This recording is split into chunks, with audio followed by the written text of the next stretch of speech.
Hello, this is my 1985 Honda CR250, and I've been having ignition issues with it. And so today I'm going to be showing you guys how to test your ignition coils, which is right in there. So you're just going to want to take off your seat and gas tank first. That'll get you to where you have access to your ignition coil.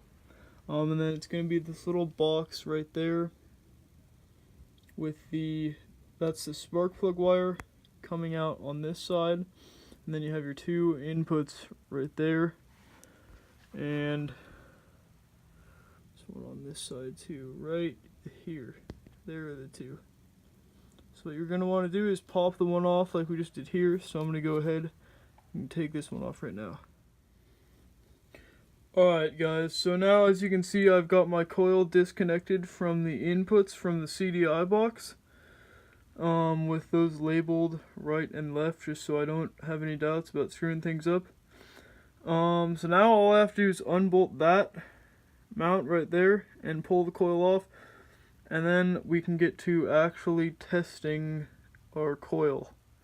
And that's one thing in a step of processes to figure out what's wrong with the ignition, because the CDI box you can't really test, you can only rule out.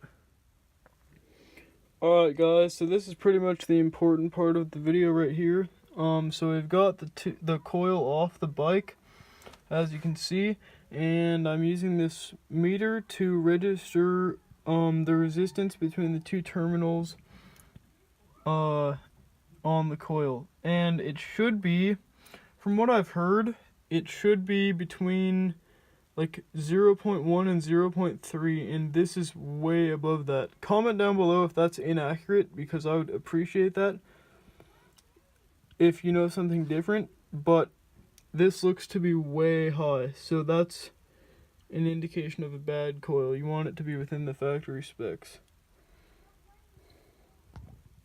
And just, yeah, we've got one connected to each terminal of the coil. If you only have one terminal on your coil, what you're going to do here is you put one on the terminal and one on the metal mounting bracket.